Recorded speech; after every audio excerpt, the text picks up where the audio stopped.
Very good morning to you. My name is Elsa Gankou. I'm the Regional Director at UN Tourism, and it's my great pleasure and honor to be here in the wonderful setting of Livingstone. Allow me first to start by thanking Honorable Minister Rodney Sikumba, as well as the government of Zambia, for the wonderful hosting of this three-day summit, whereby we've brought together ministers of tourism from two regions, being the Africa region and the Americas region. This is a momentous occasion because it's the first of its kind that we're doing in Africa, but it's the second edition. We started the initiative last year in Punta Cana, and we're celebrating the second edition right here in Livingstone, Zambia. A couple of points and key takeaways from this event over the past 3 days. As you know, we started off with a technical workshop whereby we looked at the challenges that are being faced on the continent, being fostering resilience and security in the tourism sector, as well as air connectivity. And we brought this through the ministerial debate, whereby we heard ministers re-emphasizing the importance of strengthening that South-South cooperation between the two regions, but more so going beyond coming out with concrete solutions whereby we can have tangible results with activities that really brings the two regions together. We are so diverse, but we are so complementary at the same time, be it culturally, historically. But I think more so what is important is that whatever we do, we need to ensure that the impact trickles down to the community, because after all, this is what our role is as UN Tourism, and through these past years under the leadership of Zurab Pululikashvili, this is what we've been charting out for Africa under the UN Tourism Agenda for Africa. These key themes that is being discussed over the 2 days are anchored into this agenda, whereby we want to see continuous growth, especially in the tourism sector here in the continent, but also with the Americas. Okay. Thank you. That's lovely to hear. So coming to the end and to the summary of this event, what are you expecting? What are you looking forward to see? Okay, couple of things. Obviously to visit the wonderful setting that we are in, but I think more so is to see what happens from here. The two regions, when we go back, some ministers has told us during the debate yesterday, some ideas, some guidance, whereby we look at what has been discussed, but then we take it to the national level. The national level being to see, because each country is at different levels, the sharing of best practices between countries also is what we're going to be looking at, but also have to give youth more opportunities in being able to get that entrepreneurial mindset, and in continuing to come up with new ideas to develop the tourism sector further. But also, when we talk about connectivity, which is very critical for both regions, we will be bringing the discussion to Luanda in Angola in July, 22nd to 24th of July, whereby we will be collaborating with ICAO, our partner UN agency, to talk to ministers of tourism and transport about the challenges and opportunities that exist within the travel and tourism sector. And there we are looking at how best to support countries to implement, for example, the SATAM, which is the single air transport market. When we talk about visas, we know that today here the CASA Univisa is working, but we need to continue to encourage members to move towards electronic visas on arrival, to facilitate and make the travel more seamless for the visitors coming to the destinations.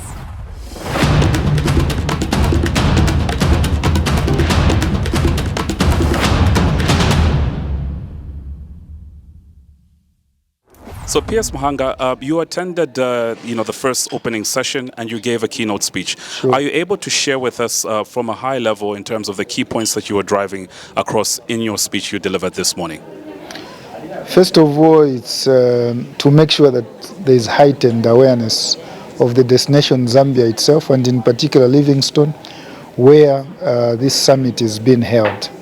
So the idea was to welcome all the delegates. As you know, this Cafcam, it's a commission for Africa and commission for America's ministers of tourism, who are here on a shared vision of South-to-South cooperation.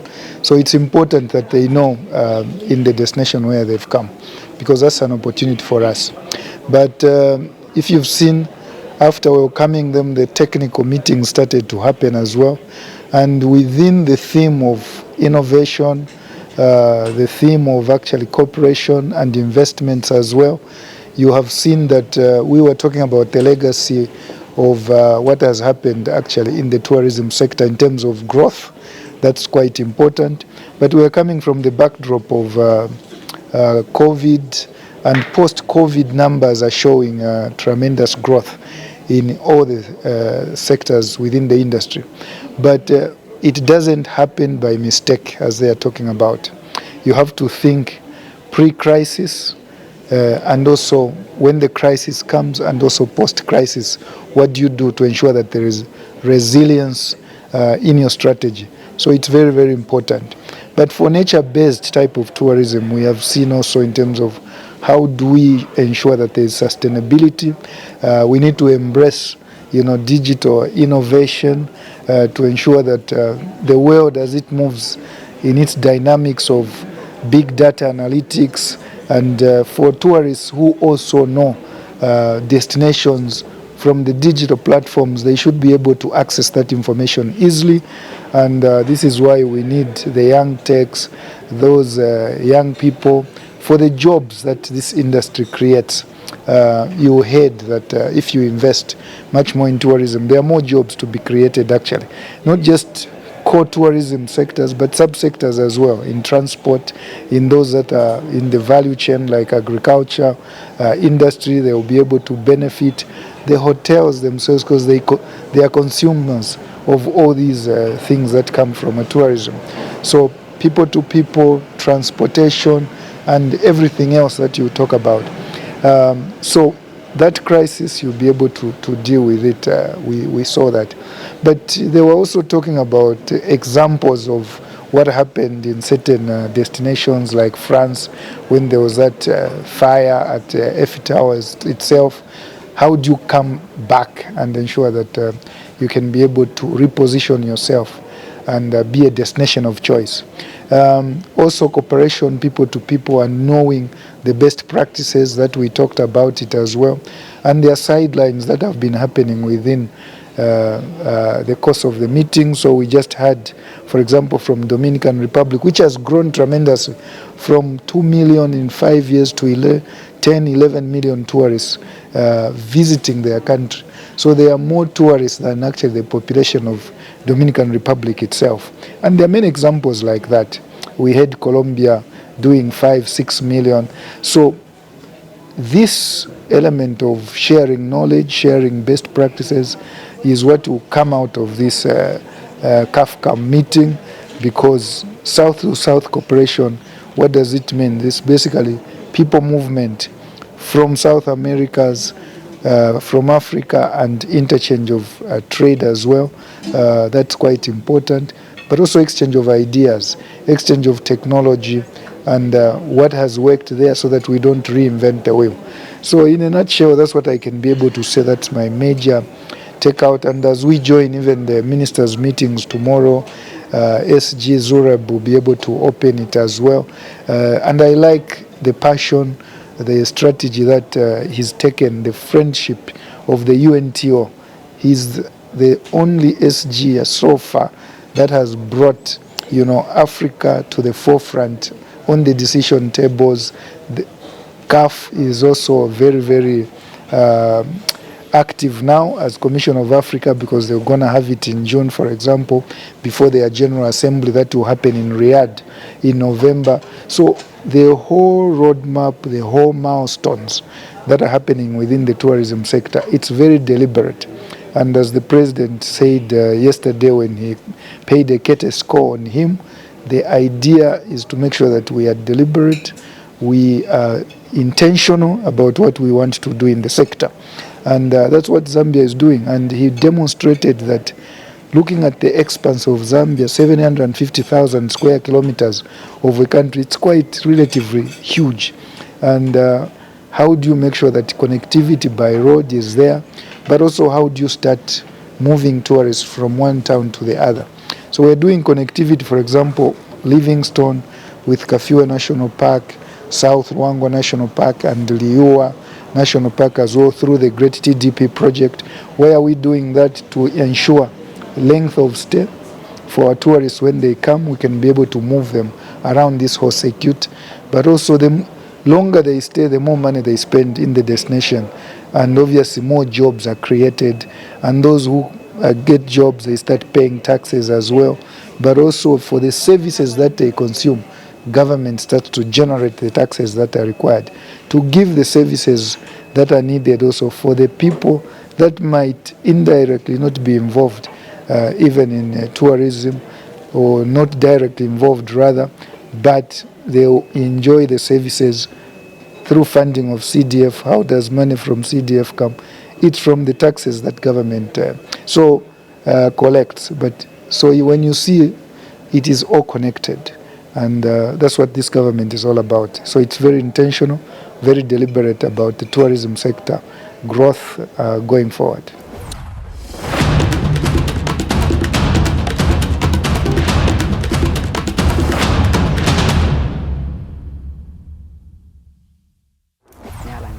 Thank you so much, Madam Maureen, for joining us today. So today marks officially day 2 of the second UN Tourism Cafcam Summit, which is being held right here in Livingstone, Zambia. Please give us your expectations for this event.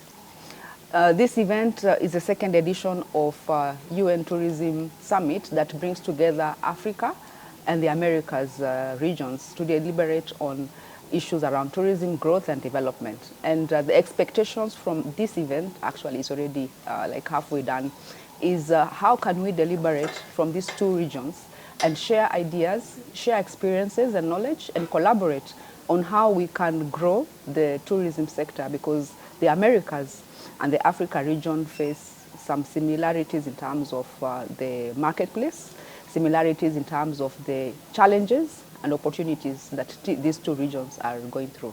Okay, so yesterday was officially day 1. Can you please give us your brief highlights from the day 1 of the Cafcam Summit? Day 1 yesterday had 2 workshops. The first workshop was on security and crisis management, and that was very insightful on the aspects of how can we be better prepared when the crisis strike. And we got some case studies on how some crises were handled. And the second workshop, which I facilitated, was on how can we bolster tourism through intra-regional connectivity and visa facilitation policies. That was a workshop that brought together from the two regions, Africa and Americas, technical experts. I did some presentation on the state of the industry. The discussions were very insightful from the participants on what can we do to drive forward tourism in Africa and Americas. Okay, lovely to hear. So going forward with this Cafcam Summit, what are you personally looking forward to see? Personally, what I'm looking for, just to focus a little on the outcomes of the second workshop on intra-regional connectivity, is on the key points that came off from the participants. We had some key focus areas. First of all was the intra-regional connectivity. We did a deep down on the single African air transport market. Why is SATAM important for us? We looked at the aspects of if we have SATAM effectively implemented, the benefits to airlines are such that we can have a better connected Africa. Benefits to participants of the workshop, benefits to passengers, is looking at the ease of moving from one country to another in Africa. We got some examples where some participants took 2.5 days to come to attend this conference. This is unacceptable in this day and age. We also looked at the visa openness, the situation that is currently there, and what we need to do to streamline the visa processes. In Africa, the key issue that came out is, if you compare with Americas, we have a lot to learn. The case of Argentina, when Gustavo Santos, in his intervention, he shared the experience of Argentina, looking at when the visa processing was streamlined, there was a huge increase in passenger numbers to the country, about 8% in 1 year.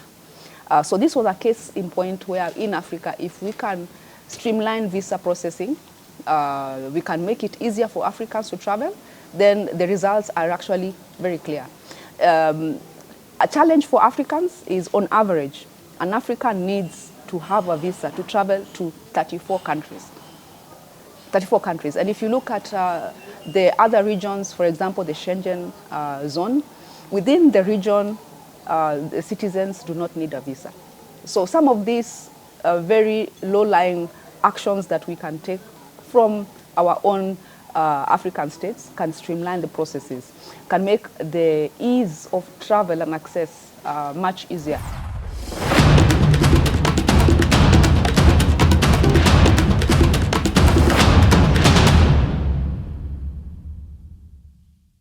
Thank you so much for joining us today. So we are here attending the second UN Tourism Cafcam Summit here in Livingston.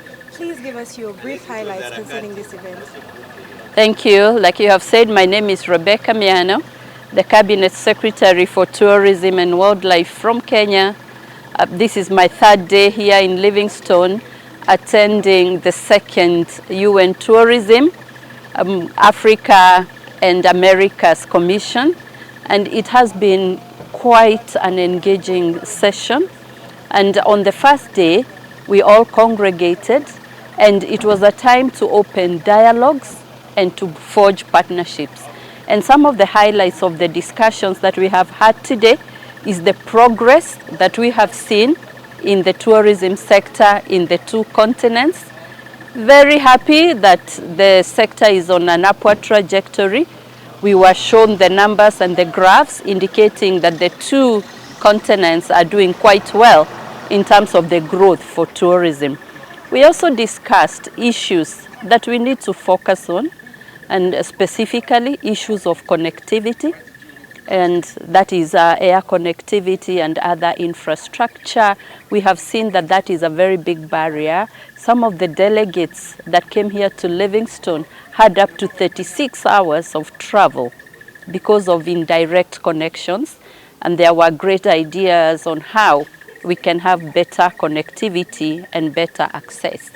The other discussion was on visa openness, countries being encouraged to have free movement of people, because tourism is a socio-economic activity. It's about people, and it will not thrive if there is no visa openness. We then looked at technology, and we know that the world has become a global village. Each country needs to have technology, and we know that digital literacy is critical for tourism. And the other topic and highlight was the importance of free zones for investment in tourism facilities. And African countries and the Americas countries are encouraged to set up free zones where we can have tourism facilities like hotels, conferences, retirement homes, entertainment joints, all in a free zone. And one of the other most exciting topics is the role of the youth and innovation to spur or revolutionize the tourism sector.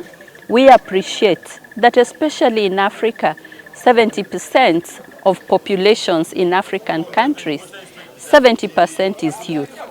And the youth in Africa are energetic.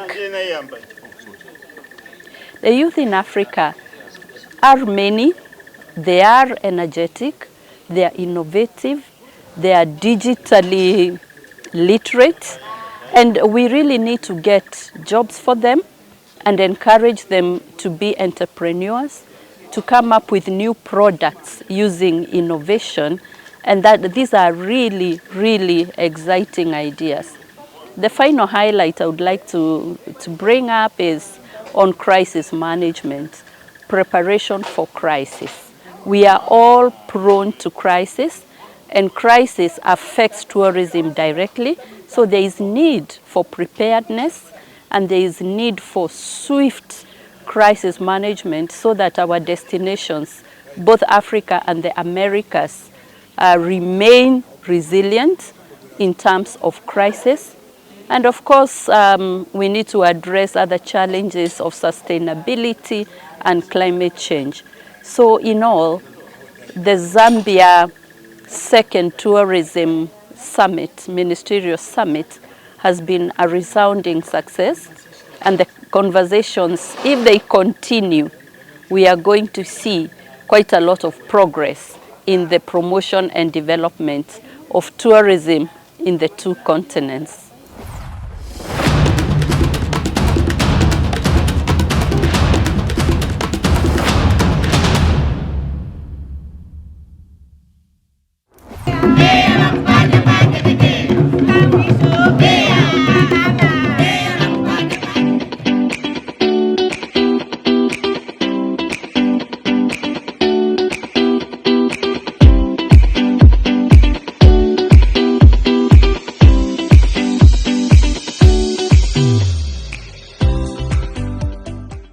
Following the processions and the proceedings that have been going on, please give us your brief overview of this summit. I think it's a good summit because it's put a link Africa and America. Know that we have some cultural things that bring us together, and there is a lot of opportunity of investment between South and South, because always we're thinking about investment coming for North to South. But now I think is a place that we can create a new platform and new paradigms between Africa and Latin America. And it's a place that we discover some opportunity for us as countries to build new business relation with America. It was also an opportunity to sell an event. We are organizing the first World Music and Tourism Festival in Kinshasa between the 16th and 18th of July. And it was a place to meet the people and to explain what we are going to do. It's the first time that we organize this kind of event in the world that's going to take place in my country, and people come from all over the world to present their music, their culture, and also the destination. If they want to sell like Zambia, there is a place that can sell the gastronomy, the music place, and all the image, the soft power of the country. And I think it's going to be a big place to get together as African and as people all over the world.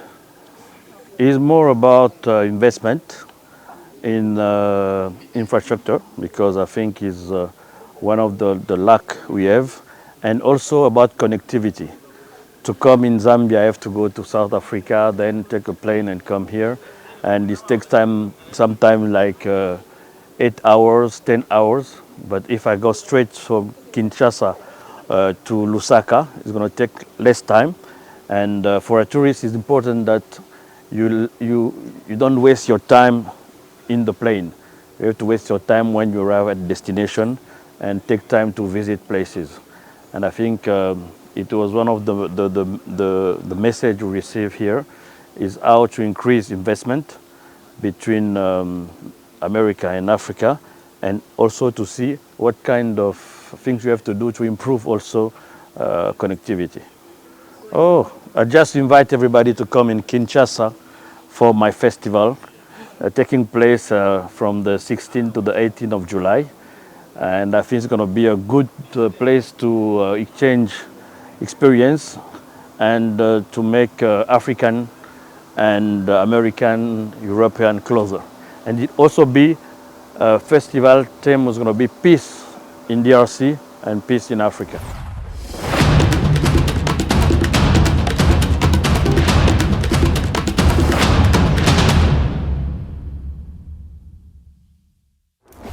Okay, so we managed to attend your very insightful workshop, and we just want to hear a brief overview of what you had to say concerning crisis management in tourism. Absolutely.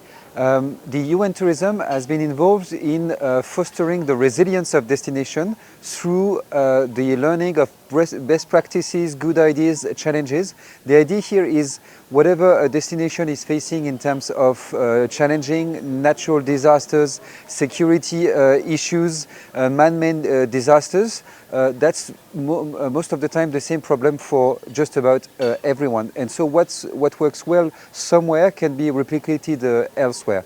A few years ago at UN Tourism, we published a white paper on safety and security in tourism. And we've done that during the pandemic, during the lockdown actually. How did everyone learn from the pandemic? And what we did with this technical workshop here in Livingstone is really focusing on best practices from some countries, what worked in crisis management, how much coordination and preparation is relevant, is important for crisis management in resilience, in order really to foster a sense of safety and security for visitors. The changing I'm expecting to see is further crisis management preparation, really in terms of coordination for emergency responders, for government, in order to really to show to visitors from all over the world that should, let's say, a natural disaster happen to that country, it will be ready to face it. And quite a lot of countries have managed that well. And what we are trying to do is really to understand what works, what challenges there are, and in order for all the countries to benefit from it.